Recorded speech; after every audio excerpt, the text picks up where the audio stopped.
Good morning. Government college Deoli के YouTube channel में आज मैं आशा नागर आप लोगों को पॉलिटिकल साइंस पढ़ाती हूँ।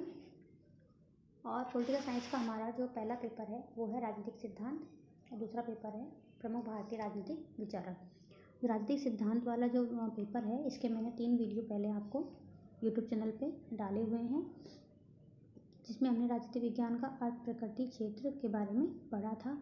राजनीतिक विज्ञान के अर्थ को जानने के बाद में हम राजनीतिक सिद्धांत के अर्थ को आसानी से समझ सकते हैं, क्योंकि उसके अंतर्गत जितने भी उसके अर्थ प्रकार विषय क्षेत्र थे सेम वही यहाँ पर इसमें आएंगे।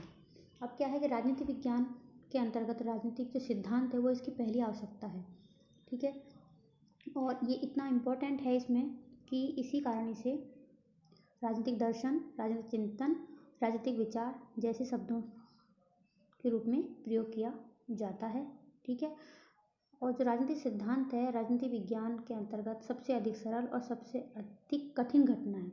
कुछ लोग इसे सबसे अधिक सरल समझते हैं कि राजनीतिक सिद्धांत तो राजनीति के अंतर्गत जो भी प्रयोग किए जाते हैं उनके बाद जो सिद्धांत बनाए जाते हैं उसको राजनीतिक सिद्धांत कहते हैं, लेकिन ये इतना सरल नहीं है, ठीक है। इसका उद्देश्य मनुष्य के राजनीतिक जीवन को समझना और उनको प्रकट करना है। राजनीतिक सिद्धांत लगातार बन रहे हैं शुरू से लेकर अब तक। ऐतिहासिक रूप में जो इसको सबसे पहले जो प्रारंभ हुए थे सिद्धांत बनना वो प्लेटो और अरस्तु के सिद्धांतों में हमें उसके जो देखने को मिलते हैं, वहीं से सदैव हमें नई विषय सामग्री के समावेश तथा अपने को अत्याधुनिक एवं नवीन बनाने के प्रयास में लगा रहा है राजनीतिक विज्ञान, ठीक है। जो राजनीति जो सिद्धांत है, राजनीतिक सिद्धांत जो सिद्धांत शब्द है, ये सिद्धांत जो शब्द है इसकी उत्पत्ति ग्रीक भाषा के थ्योरिया शब्द से हुई है, जिसका अर्थ होता है समझने की दृष्टि से। यानी किसी भी घटना, किसी भी विषय, किसी भी जो हम तथ्यों को समझने की दृष्टि से जिसमें खोज करते हैं, जो जांच करते हैं, उसके बाद जो निष्कर्ष निकालते हैं, जिसके बाद उसमें भविष्यवाणी की जा सकती है, उसे ही सिद्धांत कहा जाता है, ठीक है। जो सिद्धांत होता है दृष्टिकोण का अगला चरण होता है। जब भी किसी चीज़ के बारे में हमारा दृष्टिकोण बनता है उसके बाद जो अगला चरण होता है वो सिद्धांत के रूप में ही सामने आता है। सिद्धांत के अंतर्गत किसी भी विषय, सिद्धांत के अंतर्गत मैं पेन से समझा देती हूँ आप लोगों को, ठीक है। सिद्धांत के अंतर्गत किसी विषय के संबंध में समझने की दृष्टि से, और ये थ्योरिया जो ग्रीक भाषा का ये भी हमें याद रखना है, ठीक है। तो समझने की दृष्टि से हो गया। सिद्धांत के अंतर्गत किसी विषय के संबंध में एक लेखक की पूरी सोच और समझ शामिल होती है, यानी पूरा वो क्या सोचता है, क्या समझता है। उसमें तथ्यों का वर्णन किया जाता है, उनकी व्याख्या की जाती है। लेखक का इतिहास में जो ज्ञान है, उसकी मान्यता है, वो लक्ष्य इसमें शामिल किए जाते हैं, जिनके लिए किसी भी सिद्धांत का प्रतिपादन किया जाता है, ठीक है। सरल अर्थ में सिद्धांत शब्द का प्रयोग हमेशा किसी परिघटना की व्याख्या के रूप में किया जाता है।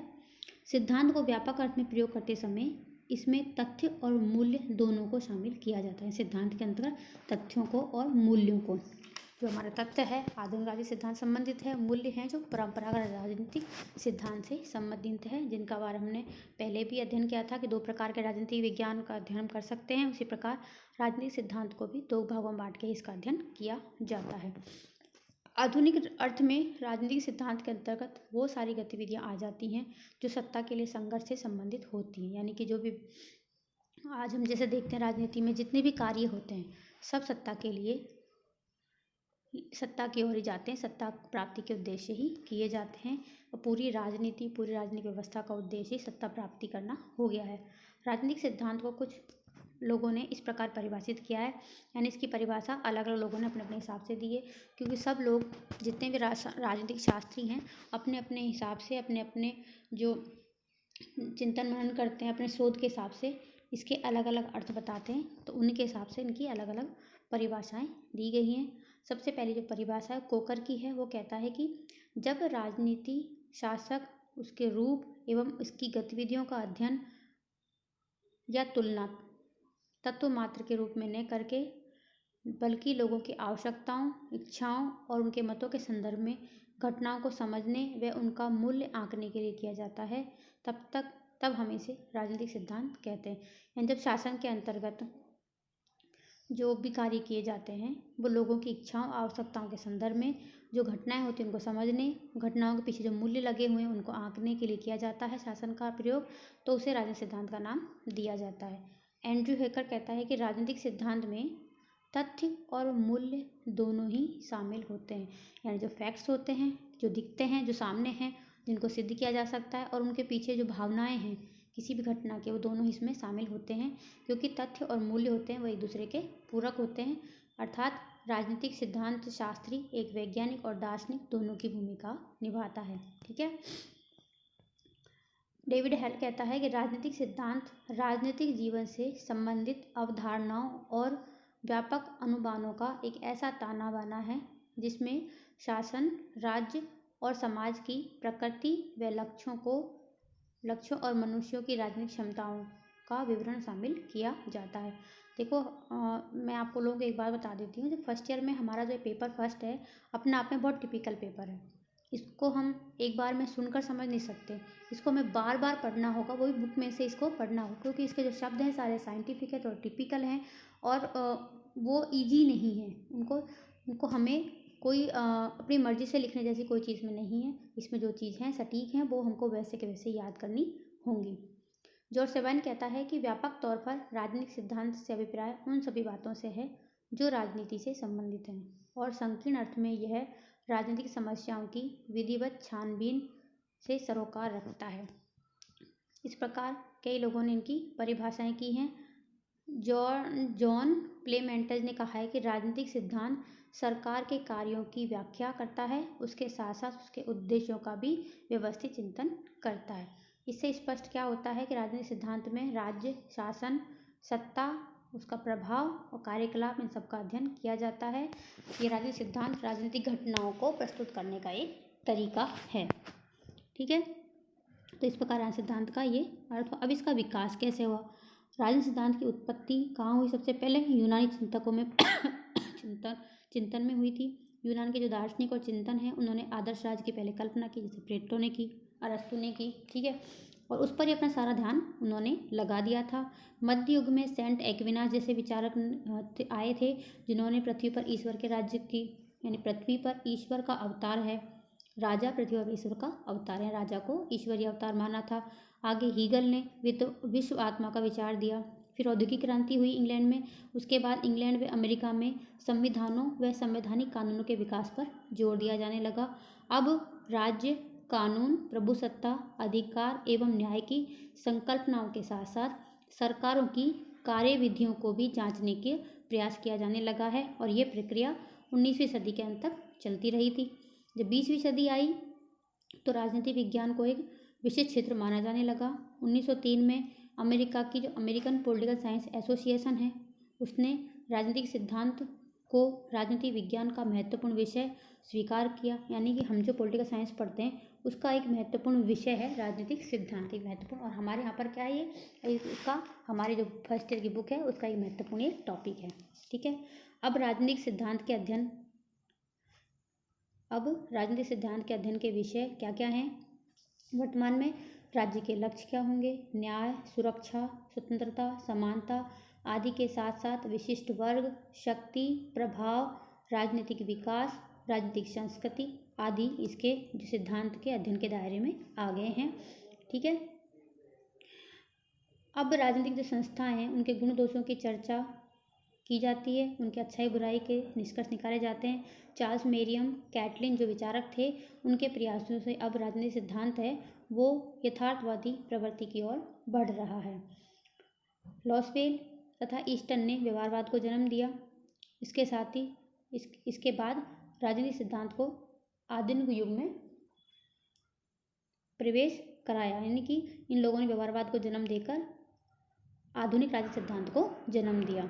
व्यवहारवाद के आने के बाद जो परंपरागत राजनीतिक सिद्धांत है उसको आधुनिक राजनीतिक सिद्धांत की परिधि में प्रवेश करा दिया। अब ईस्टन ने राजनीतिक विज्ञान में नए राजनीतिक सिद्धांत के निर्माण पर जोर देना शुरू किया। 1969 में ईस्टन ने उत्तर व्यवहारवादी क्रांति का भी इन्होंने सूत्रपात किया। नहीं, उत्तर व्यवहारवादी क्रांति को भी ईस्टन ने ही चालू किया था। उसके बाद उससे क्या हुआ, राजनीतिक सिद्धांत को नया आयाम मिला। जो सेकेंड वर्ल्ड वार था उसके बाद राजनीतिक सिद्धांत लगातार नई नई राजनीतिक समस्याओं का सामना कर रहा है अभी भी, यानी इसके सामने बहुत सारी समस्याएं हैं। इसी कारण आज तक किसी ऐसे सर्वमान्य राजनीतिक सिद्धांत का निर्माण नहीं हुआ है जो विश्व के हर भाग में अपनी उपादेयता सिद्ध कर सके। इसका प्रमुख कारण यह है कि आधुनिक राजनीतिक विचार किसी भी राजनीतिक सिद्धांत का निर्माण करते समय प्लेटो अरस्तु जैसी विश्व दृष्टि नहीं रखते हैं। इसी कारण आज जो भी राजनीतिक सिद्धांत बनते हैं सब अभी तक अपरिपक्व अवस्था में है, यानी वो पूर्णता प्राप्त नहीं किए हैं। दूसरा हम जो सिद्धांत में टॉपिक है हमारा वो है किसके प्रकार। राजनीतिक सिद्धांत को हम दो प्रकारों में बांटकर इसका अध्ययन कर सकते हैं, परंपरागत राजनीतिक सिद्धांत और आधुनिक राजनीतिक सिद्धांत। देखो मैंने तुम्हें जो पहले जो बताया था कि जो राजनीतिक विज्ञान पढ़ा दिया उसमें इन शब्दों को सुनने के बाद अब ये शब्द नए नहीं लगते हमें कि आधुनिक क्या है परंपरागत क्या है। जो परंपरागत राजनीतिक सिद्धांत हैं वो प्लेटो अरस्तु के जो विचार थे तब से शुरू हुए थे। व्यवहारवादी क्रांति से पहले का जितना भी राजनीतिक चिंतन है वो सब राजनीतिक परंपरागत राजनीतिक सिद्धांत के अंतर्गत आता है। उसमें राज्य की प्रकृति, उसका आधार, सरकार, कानून, नैतिकता, प्राकृतिक विधि, राजनीतिक संस्थाएं आदि उसके महत्वपूर्ण विषय रहे हैं।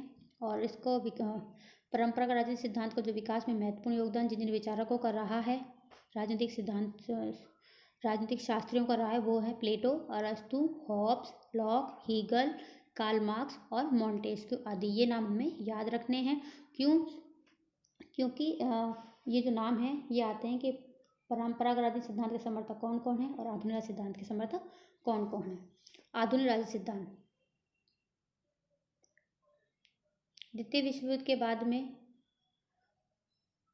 जो समस्याएं उत्पन्न हुई थी विभिन्न राज्य की राजनीतियों के सामने, उनका समाधान करने में परंपरागत राजनीतिक सिद्धांत अपने आप को सफल नहीं कर पाया था।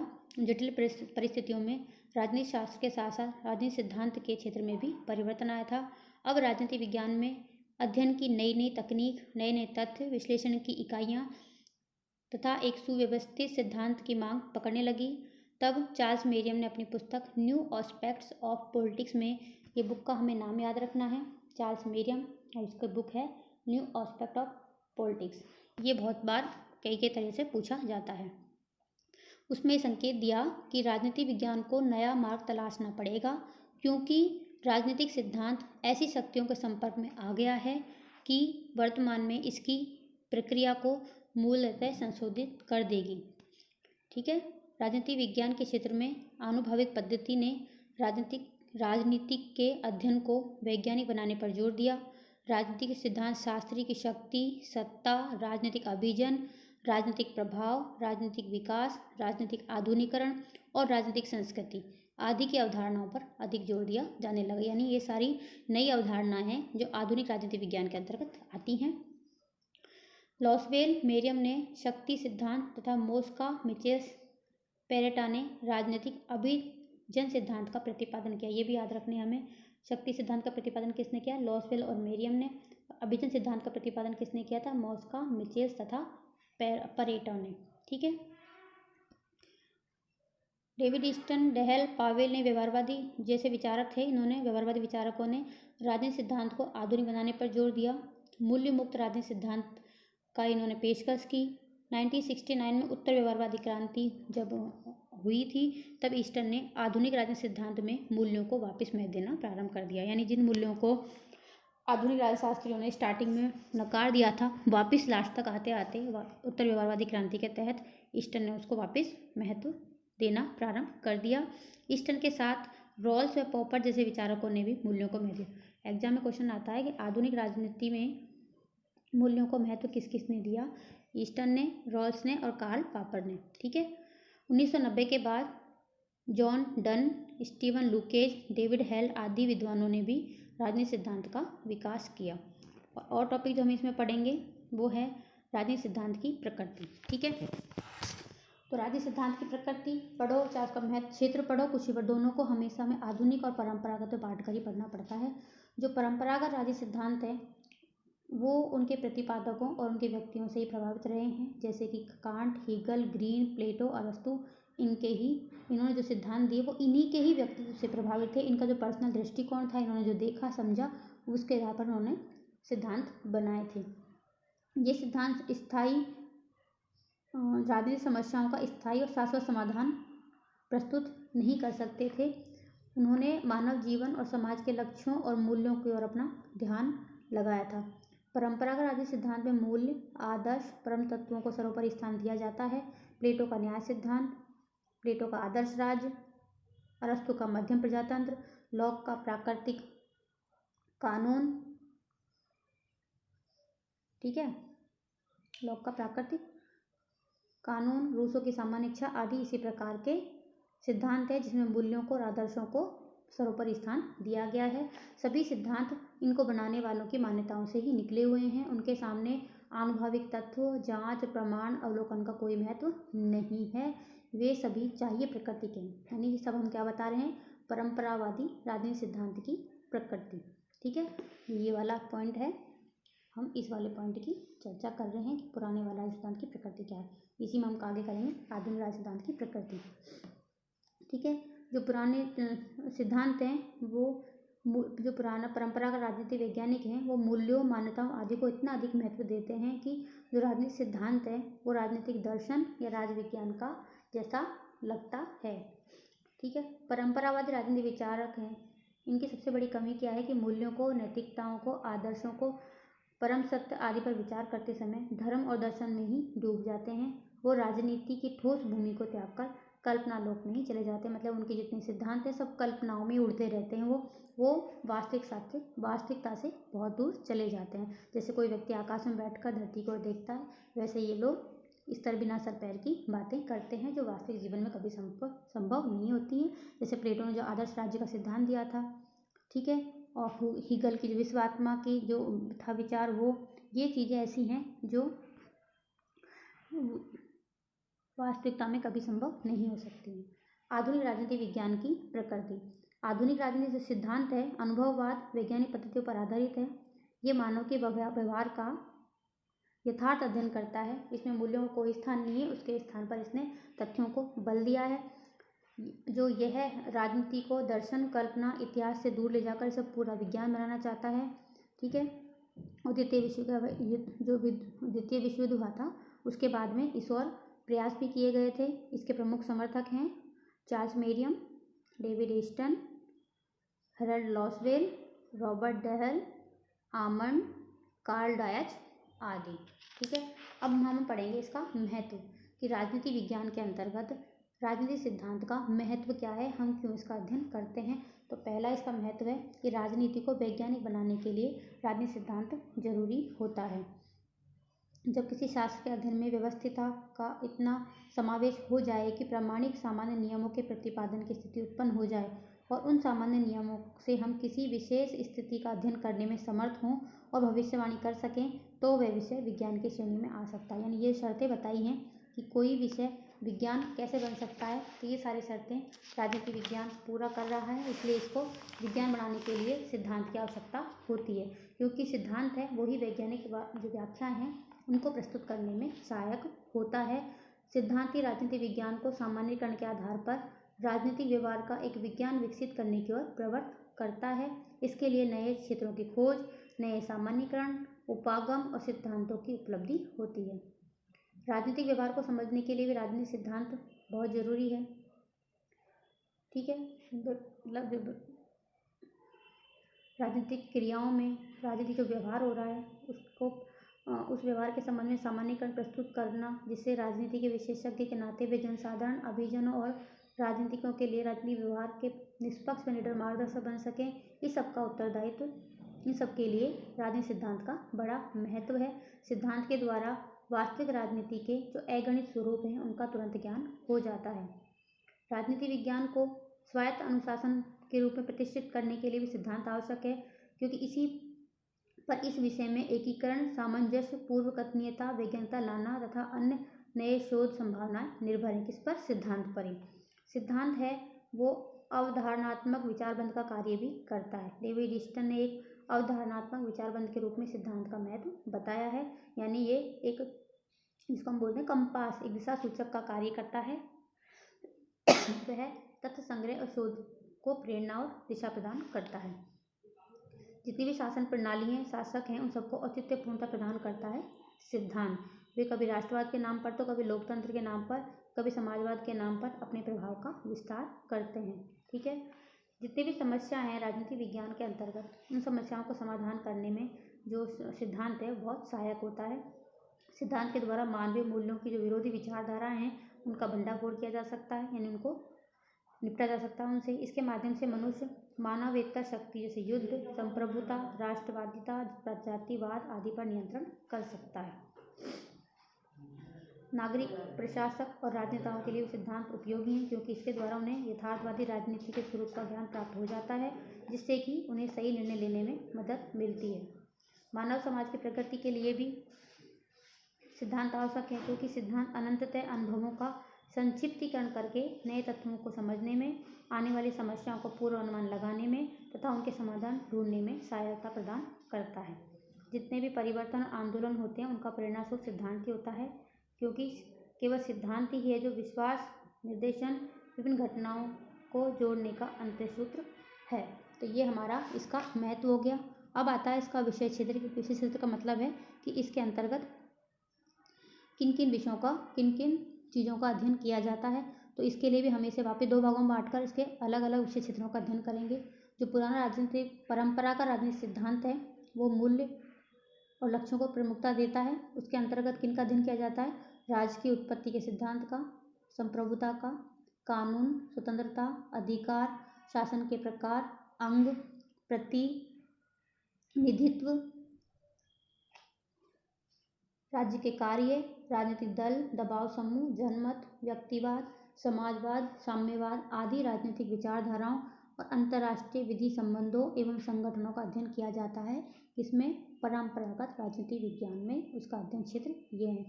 आधुनिक राजनीति विज्ञान है, आधुनिक राजनीति सिद्धांत है, उसके अंतर्गत बहुत उसका जो विषय क्षेत्र है बहुत व्यापक है। उसमें राजनीतिक मनुष्य और उसका व्यवहार का अध्ययन किया जाता है। समूहों, प्रशासन, अंतर्राष्ट्रीय राजनीति, सिद्धांत, विचारवाद, विचारधारा, मूल्य, अर्थशास्त्र, समाजशास्त्र, सैन्य विज्ञान, सांख्यिकी, सर्वेक्षण आदि का इसमें अध्ययन किया जाता है। अब आता है कि जब भी राजनीति विज्ञान में सिद्धांत बनाए जाते हैं तो उनके सामने क्या समस्या आती है। ठीक है, वैसे तो 20वीं सदी जिसको कहते हैं उसमें बहुत प्रगति हुई है, विकास हुए, लेकिन फिर भी राजनीतिक सिद्धांत इसमें बहुत धीमी गति से बन रहे हैं, उनकी कोई अच्छी गति प्राप्त नहीं हुई है। राजनीति विज्ञान के पास न तो कोई सार्वभौमिक वैज्ञानिक सिद्धांत हैं, न ही अपने अध्ययन के नए तकनीकी उपकरण हैं, न ही अपनी विकसित पद्धतियाँ हैं। इसलिए ये समझ ही नहीं पाते कि हम किस दिशा में सिद्धांतों का निर्माण करें, किस दिशा में हम जाएं। और बाकी इसके अलावा आगे जो समस्या है वो इस प्रकार है। क्या क्या समस्याएं आती हैं कि राजनीति विज्ञान के जितने भी सिद्धांत हैं सभी अधूरे हैं। उनमें से कोई भी समस्त व्यवस्था से संबंध नहीं रखता है। कोई भी ऐसा राजनीतिक सिद्धांत अभी तक नहीं बना है जो पूर्णतः विकसित हो। ऐसा कोई वैज्ञानिक सिद्धांत विकसित नहीं हुआ है जो व्यक्ति और समष्टि पर उच्चतर व्याख्या की शक्ति रखता हो। राजनीति शास्त्र में अध्ययन के बहुत सारे उपागम हैं, किंतु उनमें से सर्वसम्मत सामंजस्यपूर्ण राजनीतिक सिद्धांत का विकास नहीं हो पाया है। इसमें कुछ लोग मूल्य निरपेक्ष दृष्टिकोण पर बल देते हैं, कुछ लोग मूल्यों को अधिक महत्व देते हैं। इसलिए हमेशा ये कन्फ्यूजन रहता है कि सिद्धांत निर्माण किस दिशा में किया जाए, उसमें किसको महत्व दिया जाए, किनको नहीं। ठीक है, और कुछ राजनीति शास्त्रियों में बहुत सारे वर्ग ऐसा है, बहुत सारे लोग ऐसे हैं जो सिद्धांत निर्माण के विरोधी हैं। वो ऐसे कहते हैं कि इससे क्या होगा, हमारे राजनीति विज्ञान का जो दिशा है उसकी भ्रमित हो जाएगी, कि सिद्धांत निर्माण का प्रयत्न व्यवहार में अनुपयोगी और गुमराह करने वाला है। ठीक है, तो इस कारण से कोई भी एक पूर्ण सिद्धांत अभी तक नहीं बन पाया है। सिद्धांत निर्माण की प्रक्रिया में पुरानी अवधारणाओं के स्थान पर जिन नई नई अवधारणाओं को अपनाया गया है उन पर भी लोगों की सहमति नहीं हुई है। उनका सब लोग अपने अपने हिसाब से अलग अलग अर्थ लगाते हैं। नई अवधारणाएं कौन कौन सी, जैसे राजनीतिक व्यवस्था, ये जो मैं अभी अवधारणाओं के नाम बोलूँगी ये सारी अवधारणाएं हमारे इस पेपर में हैं, अलग अलग टॉपिक के हिसाब से। राजनीतिक व्यवस्था अलग टॉपिक है, राजनीतिक संस्कृति, राजनीतिक सामाजिकरण, राजनीतिक विकास आदि इतनी सारी अवधारणा हैं जिनके अर्थ के बारे में जो राजनीतिक चिंतक हैं वो मतैक्य के नहीं हैं। ठीक है, राजनीति विज्ञान की विभिन्न समस्याओं का निराकरण एक आधुनिक वैज्ञानिक राजनीतिक सिद्धांत का विकास करके ही संभव है, लेकिन राजनीतिक सिद्धांत की समस्याओं का भी निराकरण किया जाना चाहिए। ठीक है। सुनने में हमें ये सारी चीज़ें हैं इतनी समझ में नहीं आएंगी, लेकिन जब हम उनको पढ़ेंगे वापस, पढ़ने के बाद में हमें वापस पढ़ना पड़ेगा, फिर हमें समझना होगा, फिर हमें याद करना होगा, उसके बाद ही हम इस टॉपिक को समझ पाएंगे। आज के लिए इतना ही। कल हम फिर नए टॉपिक के साथ में आएंगे। धन्यवाद।